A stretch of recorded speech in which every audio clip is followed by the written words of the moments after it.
In the gathering dark, Parkins resumed his journey along the sand. To the west, a faint yellow light shone down on the links.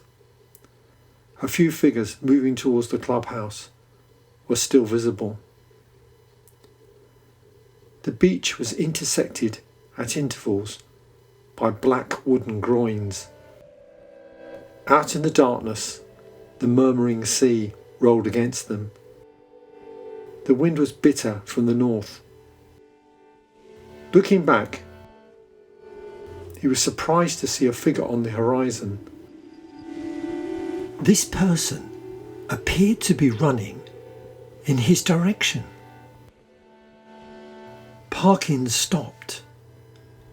Perhaps it was someone he knew. It seemed unlikely on that lonely shore, but out of politeness, he waited. Yet for some inexplicable reason, the running figure did not gain ground. The distance between them remained the same. Parkins checked his pocket watch. He was already late for dinner. Turning on his heels, he hurried back to the hotel.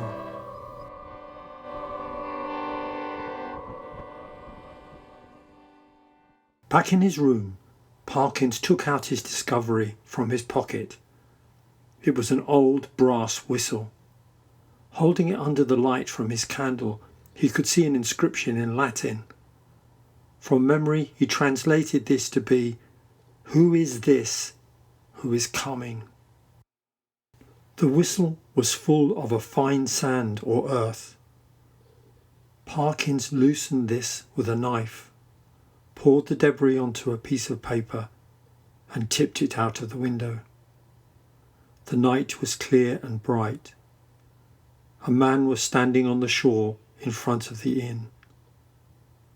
Parkins shut the window. Lifting the whistle to his lips, Parkins blew gently. The soft, smooth, yet powerful note this produced was both startling and oddly pleasing. He closed his eyes, and a picture formed in his mind as the sound faded. A lonely figure was running down the beach in the darkness. A sudden surge of a gust of wind blew against the window. Somewhere outside in the darkness, a flash of white appeared and then vanished. A seagull? He blew the whistle again, harder.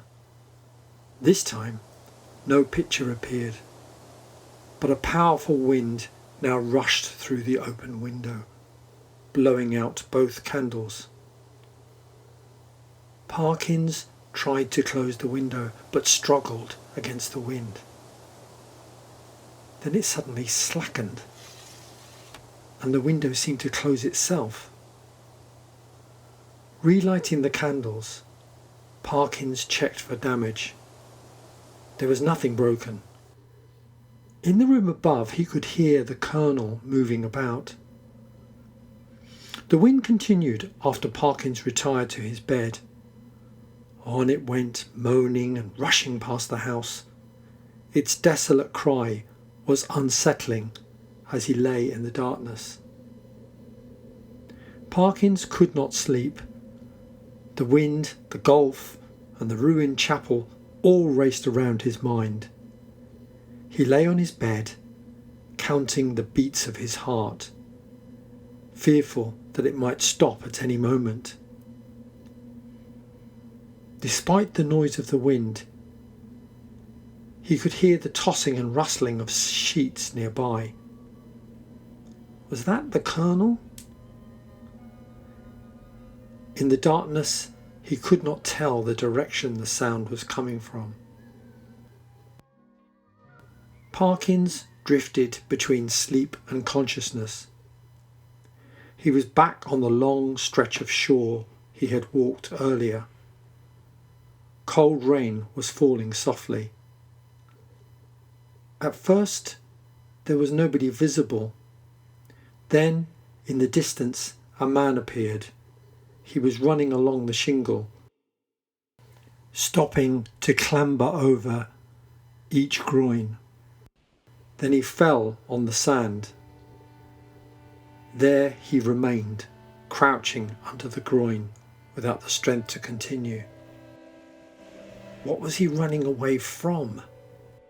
Far up the shore, a pale white shape, a fluttering fabric, moved across the beach to the water's edge and back again. Then rising upright, it accelerated forward, moving terrifyingly fast.